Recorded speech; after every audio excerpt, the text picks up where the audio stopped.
Hello प्यारे साथियों, welcome back to our channel. आज की वीडियो में हम बात करने वाले हैं 25 जून 2025 को होने वाले स्कूल लेक्चरर के पेपर की।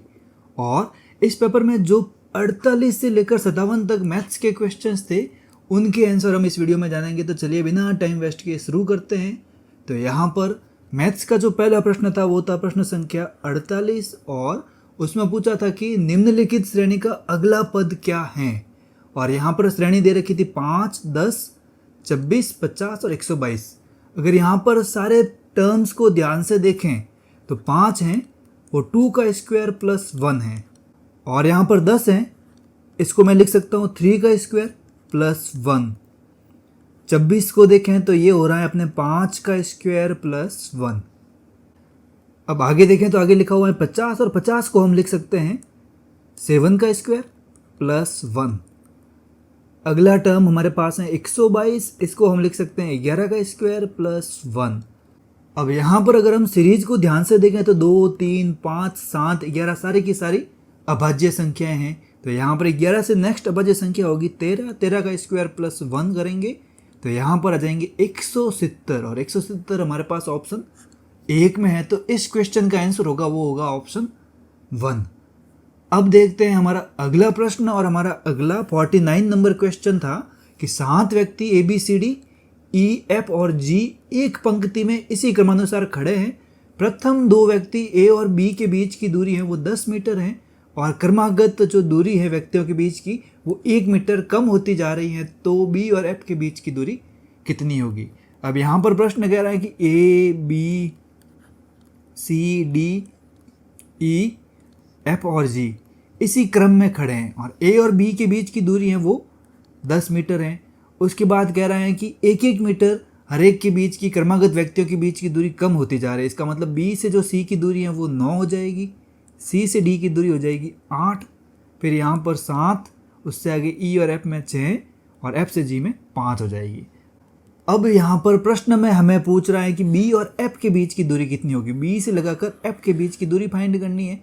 तो जितनी भी दूरी है उन सबको हम जोड़ देंगे। तो 9, 8, 7 और 6 को जोड़ेंगे तो 9 और 8 तो हो गए 17। 17 में 7 को जोड़ा तो 24 और 24 में 6 को जोड़ा तो हमारे पास आंसर आ गए 30। और 30 मीटर हमारे पास ऑप्शन 1 में है। तो इस क्वेश्चन का जो आंसर होगा वो होगा ऑप्शन 1। अब लेते हैं अगला प्रश्न। अगला काफ़ी अच्छा प्रश्न था। इसमें पूछा था कि एक्स स्क्वायर तथा 1/x स्क्वायर का समांतर माध्य है वो m स्क्वायर है। अब यहाँ पर x square plus 1/x square का हमें पहले से ही माध्य दे रखा है। तो माध्य निकालने के लिए दोनों को जोड़ के मैं 2 का भाग दूंगा तो ये माध्य आ गया। माध्य दे रखा है इसका m स्क्वायर। तो यहाँ से हमें एक वैल्यू मिल गई कि x square plus 1/x square की जगह मैं 2m स्क्वायर लिख सकता हूँ। अब आगे इस प्रश्न में पूछा है कि x और 1/x का माध्य कितना होगा। तो यहाँ पर सबसे पहले मैं x प्लस 1/x करके देखता हूँ। तो यहाँ पर हम जानते हैं कि इसका स्क्वायर करेंगे तो हमें मिल जाएगा x square plus 1/x square plus 2 into x into 1/x होगा और x 1/x से कट जाएगा, यह फाइनल मिल जाएगा हमें। अब यहाँ पर हम क्या करते हैं कि स्क्वायर को दूसरी तरफ भेज देते हैं। तो x प्लस 1/x की वैल्यू हमें मिल जाएगी रूट में। अब यहाँ पर भी देखो रूट में मैं वैल्यू रख देता हूँ x square plus 1/x square. इसकी जगह मैं पुट कर सकता हूँ 2m स्क्वायर। तो 2m स्क्वायर पुट कर दिया, आगे आ गया प्लस 2।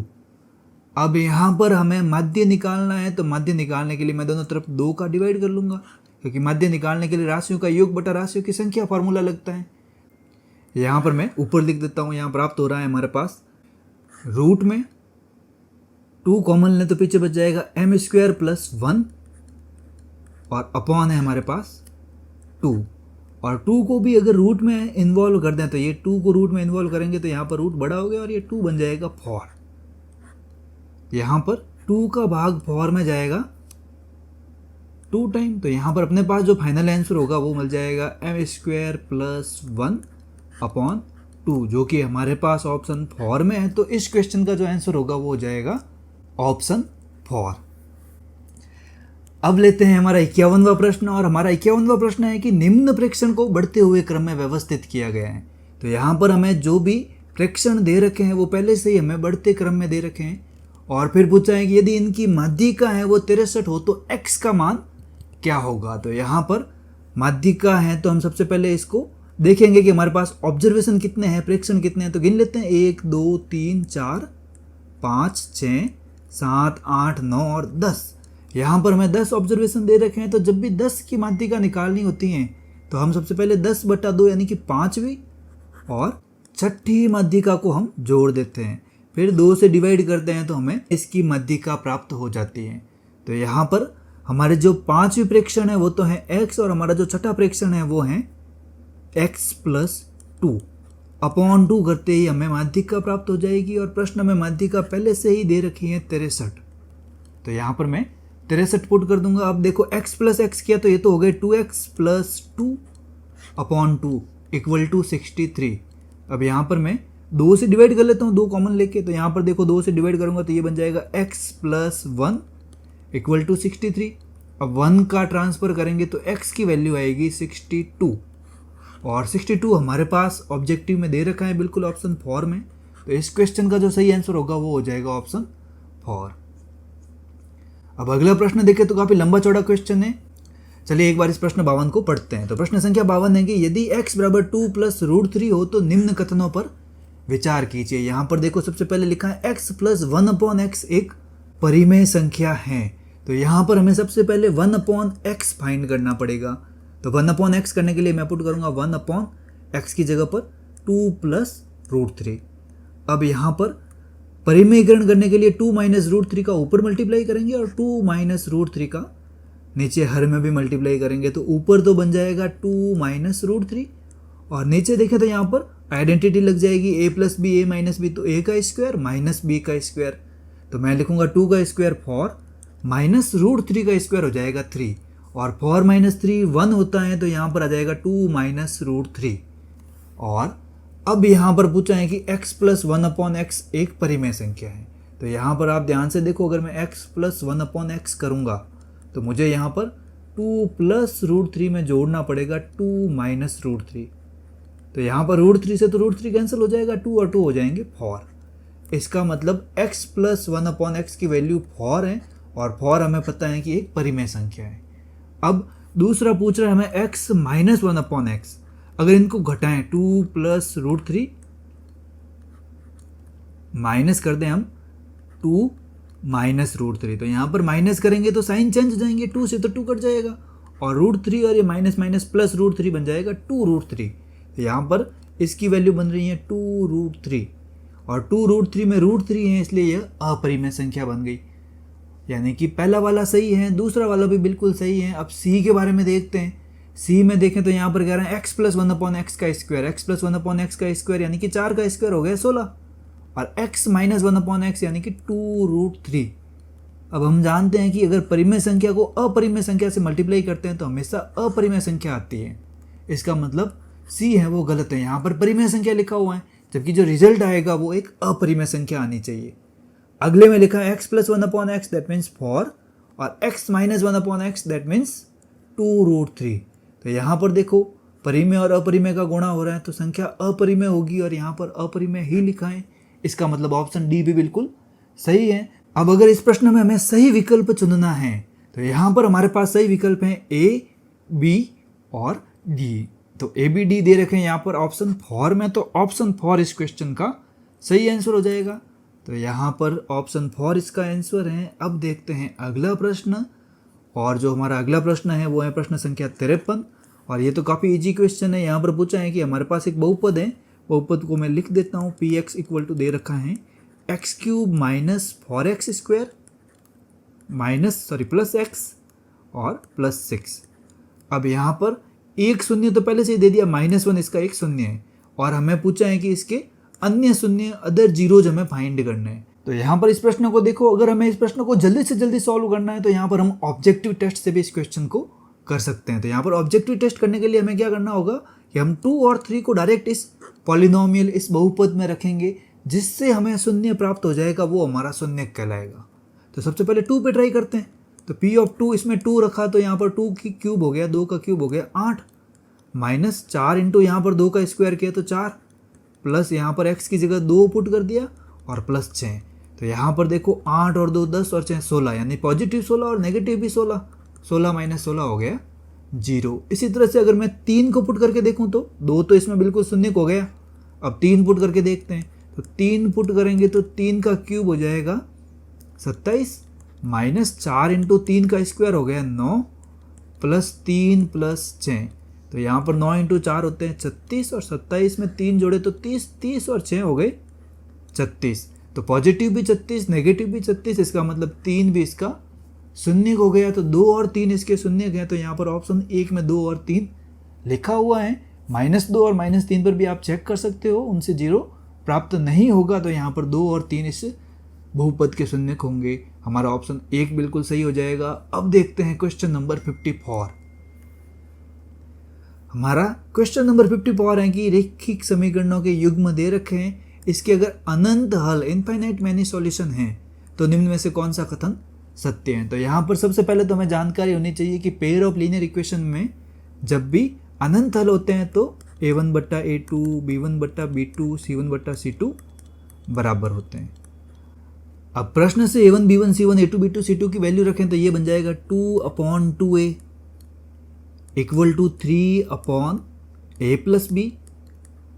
और यहाँ पर c1, c2 दोनों का ट्रांसफर करेंगे इस तरफ तो दोनों माइनस के हो जाएंगे। तो मैं लिखूंगा -7/28। तो अब यहाँ सबसे पहले देखो माइनस से माइनस कट गए और 7 से 28 कट गए 4 बार। और यहाँ पर देखो 2 से 2 कट गए। अब यहाँ पर मैं फर्स्ट और थर्ड को इक्वल रखता हूँ। तो फर्स्ट और थर्ड को इक्वल रखूंगा तो 1/a इक्वल टू 1/4। तो यहाँ से अगर मैं इसको रेसिप्रोकल उल्टा करूंगा तो a की वैल्यू मेरे पास आ गई 4। अब इसी तरह से दूसरा और तीसरा सेकेंड और थर्ड को बराबर रखें, 3/a plus b equal to 1/4। इसको भी मैं उल्टा करता हूँ तो ये बन जाएगा a प्लस b बट्टे 3 इक्वल टू 4/1। अब अगर क्रॉस मल्टीप्लाई करेंगे तो ये a plus b equal to आ जाएगा 12। अब यहाँ पर a का मान हमारे पास है तो a का मान अगर 4 रखेंगे तो 12 माइनस 4, b का मान आ जाएगा 8। अब यहाँ पर उत्तर में a और b का मान नहीं देकर इक्वेशंस दिए हैं तो यहाँ पर मैं वैल्यू पुट करके देखता हूँ। सबसे पहले मैं रखता हूँ a प्लस 2b। तो a का मान मैंने 4 रखा प्लस 2 इंटू b की जगह मुझे रखना है 8। तो अब यहाँ पर 0 तो आ ही नहीं सकता क्योंकि दोनों को जोड़ूंगा तो यहाँ 0 आने की संभावना ही नहीं है। दूसरे में भी b प्लस 2a करेंगे तो यहाँ पर भी 0 नहीं आ सकता। अब ऑप्शन 3 देखें तो यहाँ पर मुझे करना है a, यानी कि a का मान मैंने रख दिया 4 इक्वल टू 2 इंटू b का मान मैं 8 रखूंगा। तो 8 इंटू 2 16 है, वो 4 के बराबर नहीं होते हैं। इसका मतलब ऑप्शन 3 भी गलत है। और ऑप्शन 4 देखें तो यहाँ पर 8 इक्वल टू 2 इंटू a का मान हमारे पास है 4। 8 और 8 बराबर हो जाएंगे। ऑप्शन 4 इस क्वेश्चन का बिल्कुल सही आंसर हो जाएगा। इस तरीके से इस क्वेश्चन को कंप्लीट करना है। अब लेते हैं हमारा अगला प्रश्न, प्रश्न संख्या 55। अब जो 55 नंबर क्वेश्चन है उसमें पूछा है कि एक लंबवर्तीय शंकु की तिर्यक भुजा है वो 10 मीटर है। यहाँ पर L का मान पहले से दे दिया 10 मीटर है और ऊंचाई है H का मान दे रखा है यहाँ पर 8 मीटर। उसके बाद पूछा है वक्र पृष्ठ का क्षेत्रफल। हम जानते हैं कि वक्र पृष्ठ का क्षेत्रफल होता है पाई आर एल। तो यहाँ हमें r फाइंड करना पड़ेगा और r का फॉर्मूला यहाँ पे बन जाएगा रूट में l square minus h square. अब l की वैल्यू अपने पास है वो है 10 और h की वैल्यू हमारे पास है वो है 8। तो 10 का स्क्वायर बन जाएगा 100 और 100 में से मैं 8 का स्क्वायर 64 घटाऊंगा तो मुझे मिलेंगे रूट में 36 यानी कि 6 मीटर हो जाएंगे। अब यहाँ पर मैं अगर वैल्यू पुट करूँ तो पाई की जगह पर मुझे रखना है 3.14 इंटू आर की जगह मुझे रखना है 6 इंटू एल की जगह मैं रखूँगा 10।